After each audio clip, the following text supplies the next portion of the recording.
So, watching your videos of your mountain biking, Oh yeah. I mean, do they like, so do they like make tracks Yeah, they do. that you like?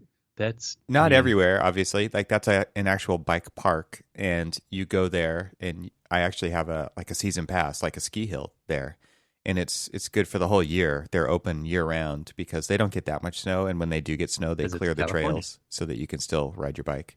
right? So, like in that video, even you'll see some snow on the side of the trails that it's kind of melted down.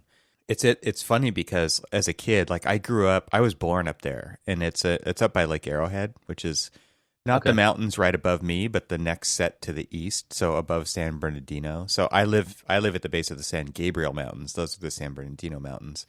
And Oh, okay. and so when I was born, we lived up there, and there was always this funky little place, and I don't know if I remember it from that age, but we had definitely like driven back up to Lake Arrowhead. I'm sure of it, over the years, and we always saw this funny little place called Santa's Village, and it was, commercials would come on TV for Santa's Village, and there Hmm. was this goofy little theme song.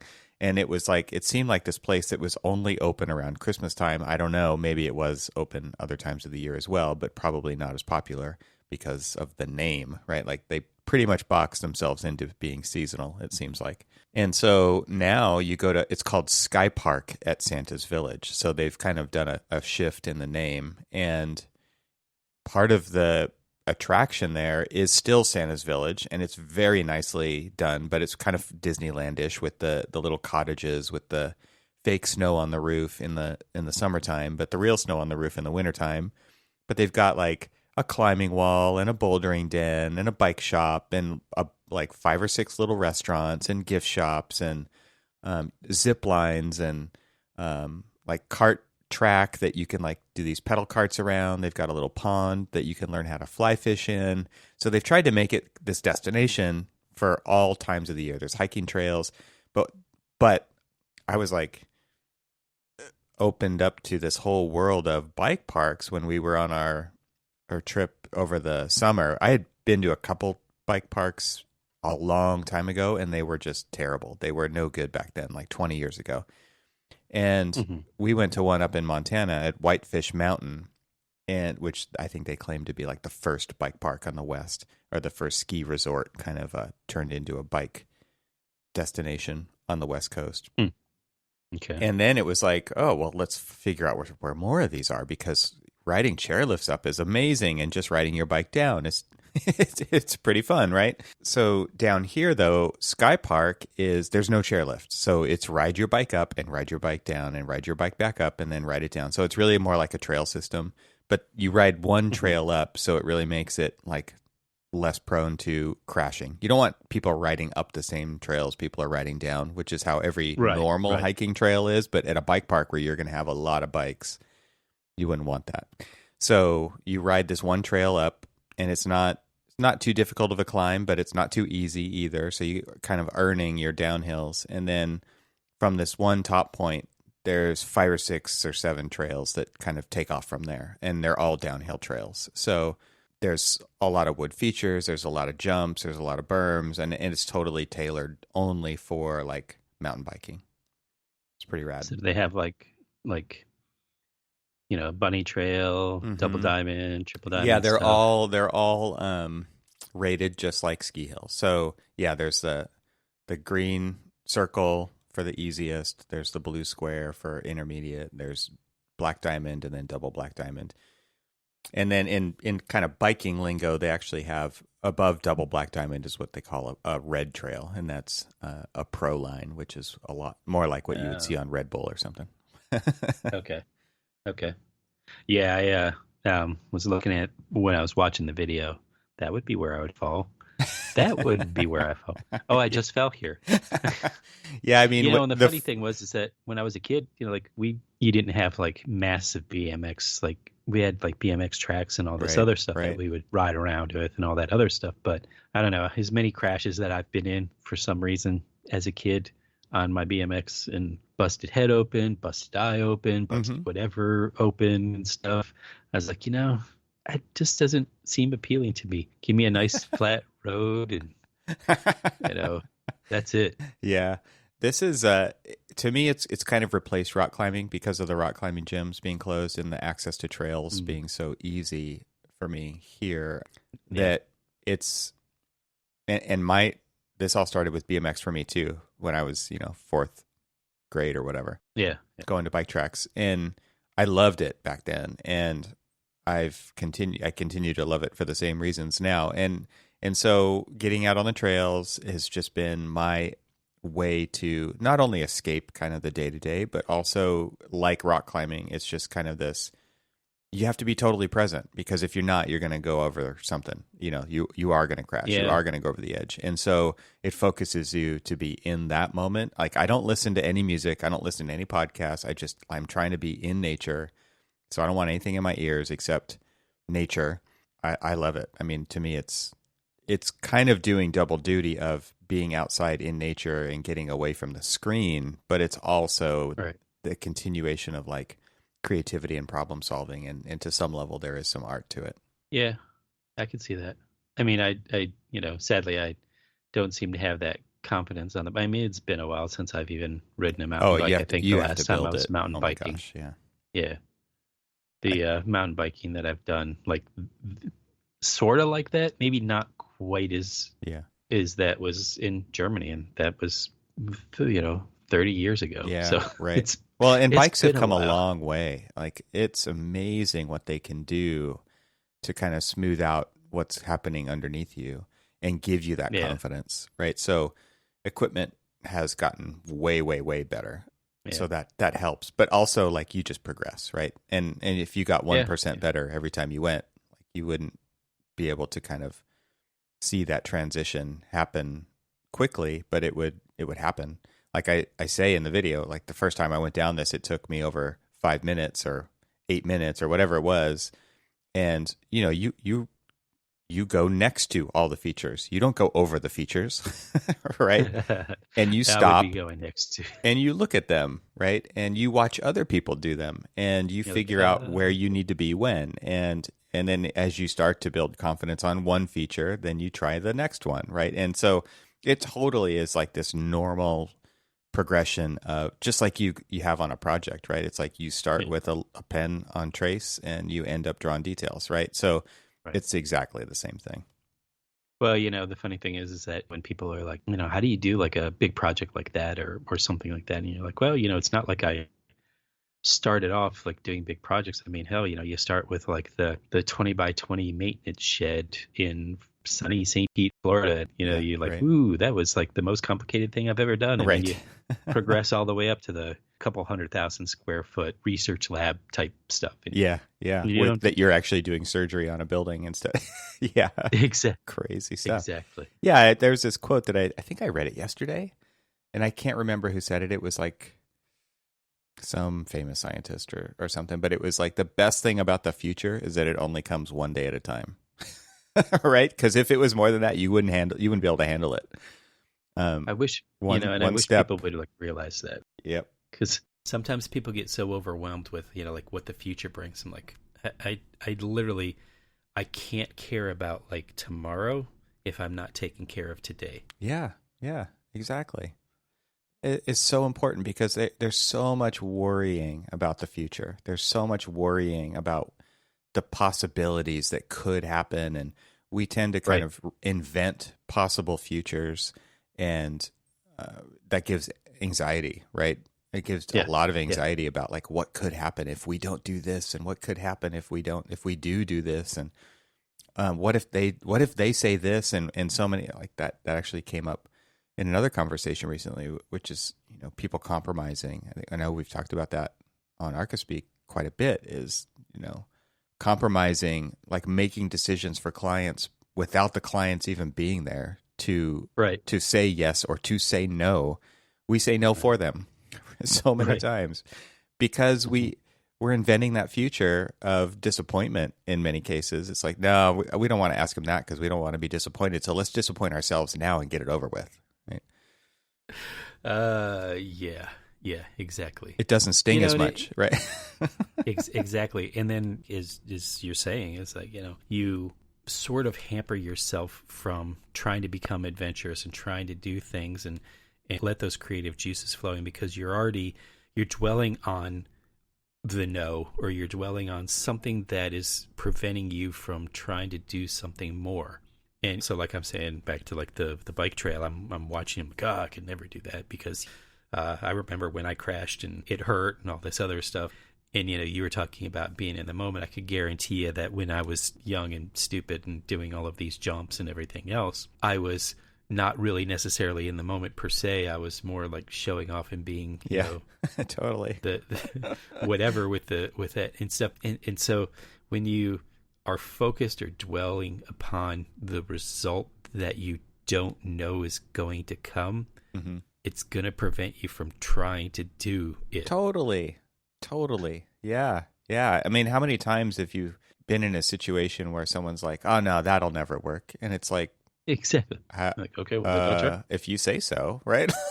Like, yeah. And there's so many people who it's just like, okay, well, then I won't try. Yeah, totally. You're like, that's not the point. Or or like your kids will try to pull some reverse psychology on you. Well, I guess we're not going to this, huh? And it's like, if you say so, right? Like, and then all of a sudden you see the look on their face, like, oh crap, I shouldn't have said that, right?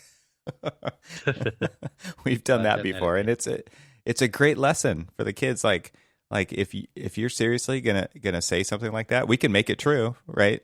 You're like, exactly. It's just like, I guess we're not going to go there. I guess we're not. Thanks for making that decision easy. But I really did want to go. Right. Well, then why'd you say we weren't? Yeah. Because don't try to manipulate me. Mm-hmm. I mean, if we're going to go on my time.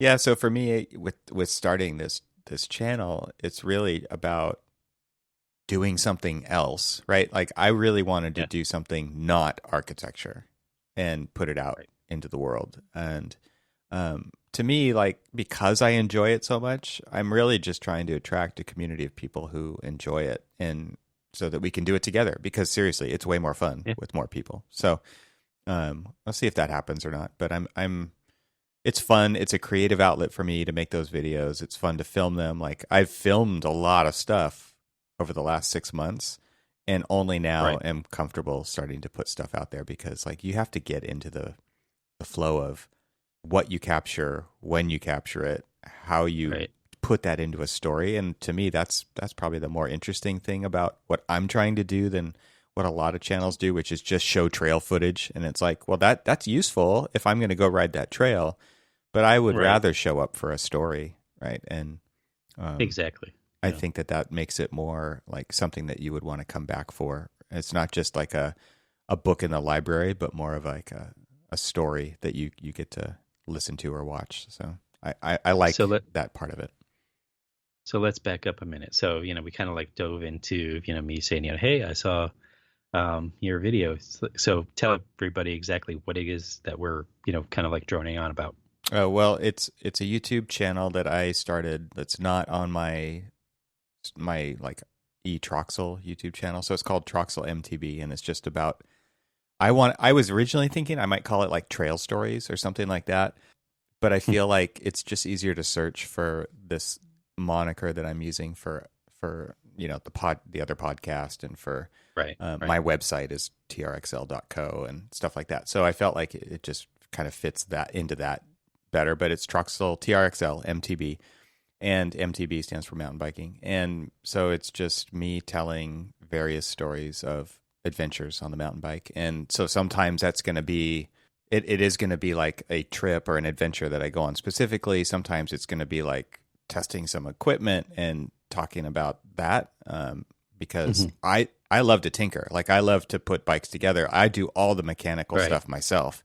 And I feel like that should be part of the story. Like this stuff doesn't just magically stay together. It doesn't magically perform. You've got to maintain it. You've got to try different things. You got to try different tire pressures. You got to try different settings. And so what's cool about that is like being able to tinker with your bike, like how you cannot tinker with a modern car anymore, right?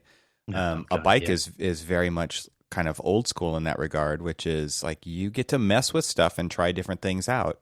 And so I enjoy that. Like I just did a huge upgrade last weekend about on my suspension, like a full replacement of all the bike suspension, which has been an amazing thing to kind of go through and do.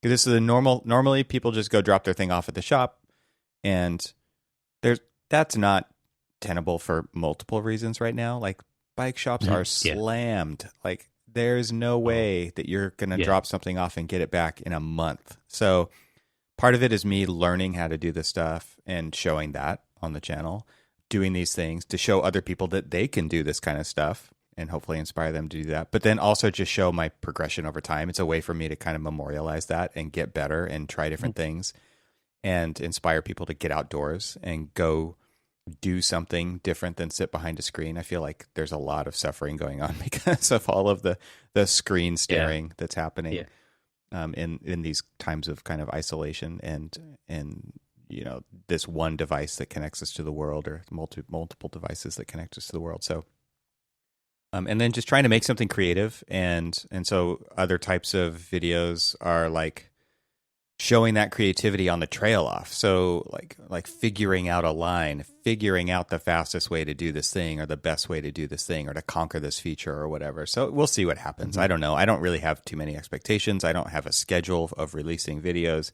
All I know is like it's not hard to come up with ideas. It gives me a creative outlet, and it's fun, and people like watching fun stuff. And there will probably, actually, I just put a video up yesterday of a crash that I just had on my YouTube channel. So, and it was crazy, right? Like I didn't get hurt. It was just like all of a sudden some invisible hand reached out of nowhere and whipped my bars sideways as I was going down this really steep, rocky thing, and I went over the bars.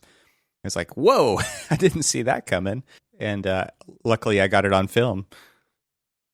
Was it by some chance near any like historic stone steps? It was. Because that happens. That happens. Yeah, that you get pushed down stairways. I go over the bars on my bike. Yeah.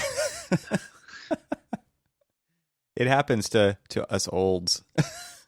We fall off things. Exactly. But you know, the great thing about it is that it, you know, it also, let's face it, you know, I mean, I've been, as you know, we've, you know, grown into good friends, but I mean, learning about you when we kind of like started this whole adventure of the podcast and stuff, a lot of it was through your TRXL website. And then, you know, just to kind of like see how he's like, oh, you know, he's a, you know, fellow photographer. And he likes to, you know, get outside and camp with his family and things like that. And, you know, look at these beautiful photographs and stuff, you know, and it's kind of like an insight on, you know, like kind of who you are and what values you have. But, you know, it also shows, you know, all of like the myriad of different interests that you have and all of the myriad of creative outlets that you have that are all part of kind of like this, you know, work-life balance. You know, because, you know, it's not just this separation of, you know, well, okay, it's a departure from architecture, which you did say that was kind of like, you know, what can I do other than architecture? A reprieve, If you, but if you think about it, you know, you're even talking about how you approach some of these things in a very kind of almost, you know, project manage or like, you know, kind of like creative architectural way to like approach some of these things, whether it's setting up a shot for photography or whether it's, you know, conquering a trail on your mountain bike and stuff. I mean, there are still some things that you kind of like liken and distill and pull into the world of architecture, which means that, you know, we want to get away from it. But in a way, you know, some of the tools that we've developed to conquer the world of architecture are, you know, tools that we can use to conquer other things or to enjoy other things or to the, you know, it's like, I never look at another building the same, even if I'm like out and, you know, like even if I'm like, you know, hiking a trail or something, I'll look at this trail in a very architectural manner. You know, I'll look at like, you know, oh, look at the way that these, you know, the limbs bend over and create this kind of like Gothic arch type tunnel that I'm walking through. I mean, half the people who are walking that would never think that. But, no, totally. Like I just posted a picture on Instagram yesterday from a trail ride that I did earlier in the week. And it's just this amazing fractal pattern from the oak trees with the sun coming through, looking down the trail. And it looks like you're in the barrel of a wave. Like it looks incredible. And to look at that from like an architectural perspective of how it makes you feel, and kind of this forced perspective down the trail, and the way that the trees are growing up over it, making this incredible canopy of fractals, the way that the tree branches get smaller and smaller and branch out. It's just, there's so many things to look at. And you're totally right. Like, I look at it architecturally as well. Like, even when I'm composing that shot, I'm thinking about how somebody experiences that thing, right? So that place, it's really interesting to think about it that way. And I agree. And I love sharing stuff like that. There's actually a ride that I did some filming on, and I'm just pointing out like the incredible. It's actually right by JPL, which JPL has been in the news. I don't know if you've noticed. Yeah. Oh yeah. I watched it. I did too. I was on my phone watching that happen. It was live. It was incredible. But Jet Propulsion Laboratory is right next to Pasadena, which is where this really cool trail is. And there's all this incredible infrastructure along the trail. And like part of like my view of mountain biking is like, this is the kind of stuff people don't even look at when they're out here riding on these things, because they've got headphones in or their heads down, they're looking at the trail or whatever. But I'm like, look at this incredible stuff that was put in the 30s. How did they do that? Let's look at it. It looks amazing. And so, like, that's the kind of thing too that I want to bring to this channel. So, like, when I'm driving the back roads of Maryland, another good example is like I'm driving the back roads and I'm looking at things. I'll see this old historic, farm, this beautiful stonework, and this dilapidated wood and all this other stuff. And I'm looking at the way that the sun is kind of like dappling the surface of it and everything else. And I'm looking at it in a completely different manner that like anybody else. And so most of the time, when we're on these like on these like back road drives and stuff, everybody's like, oh, Dad's something that he wants to pull over and take a picture of. Yeah. And like right in the center console is sitting my little Fuji X-T3 sitting there at the ready, fully charged and everything, just so I can like jump out and take some pictures and all this other stuff. And it just, it's just the way, so it's the way you're wired. Yeah. Yeah, it's the way I'm wired. But so to kind of like pull it back into like what you're doing with all of these channels is it's just, kind of way to, I love that it's a way that you're memorializing kind of some of these adventures that let people know, hey, you don't have to be stuck behind the computer all the time and feel like, it's like, oh, I'm missing something. Get out there, do something, have fun, like, experience some things. And yeah, the whole idea here is not to make you jealous. It's to inspire you to do it too. No, right? not at all. Yeah, it's I'm not sure I'm going to be. Well, yeah, just get out there and do things. Yeah. Like, do things your way, right? This is my way. But hopefully it inspires you. Like I'm 46 years old and I'm charging down a hill, going off jumps on my mountain bike. Like, I don't know that I would have ever thought that would be me, but I am trying not to die, and I am trying to stay young. And and I'm having a lot of fun doing it. Like, I seriously, like, it's just my passion right now. And so cool. Right. I'm going to share that passion with other people. It's fantastic. Yeah. Thanks, man. Well, every listener of this show, I would love it if you go to the link in the show notes and subscribe. It doesn't hurt to subscribe. There's no pain involved. You just click a button, and then every time I post a new video, you can watch that too if you want to, or you don't have to. It doesn't even matter. Yeah. But I would love it. You won't fall off when it jumps. Well, and I will post videos of me falling if that's your thing, and you want to watch me get hurt, or maybe just roll through something that and I don't get hurt. Ooh. That's cool. I don't care. Just subscribe to it. You can do that, and then I can make a compilation video of all of Evan's falls. Evan's fails. Yeah.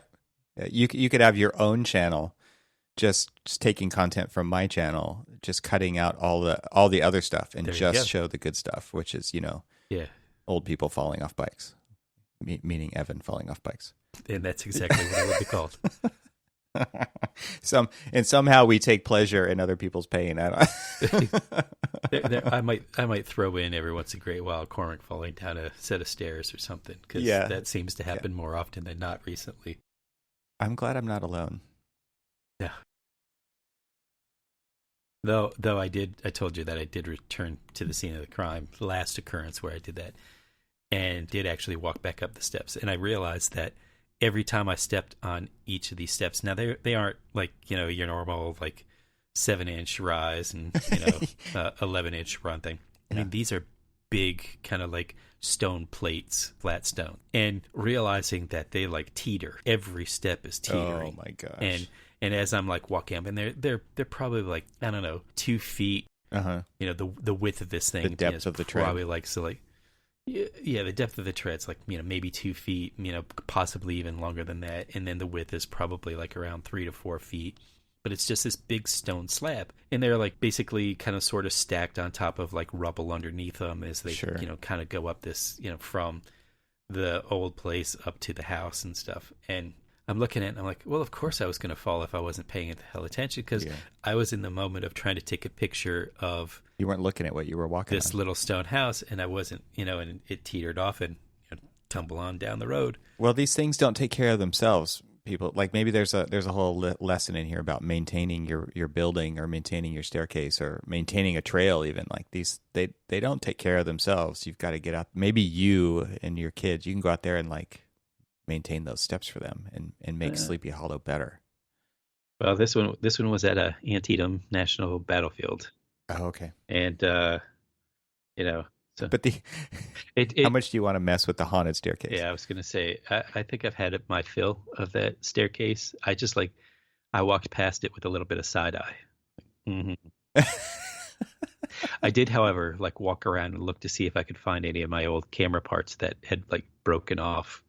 Busted off. Did you take your metal detector, like a magnet, out there? You're that guy at the beach. The old man with the Yes. hiked up black socks and sandals and his little.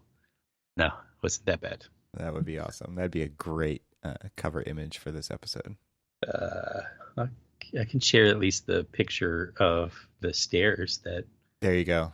I was Do it. sacrificed to. Yeah, good idea. I will.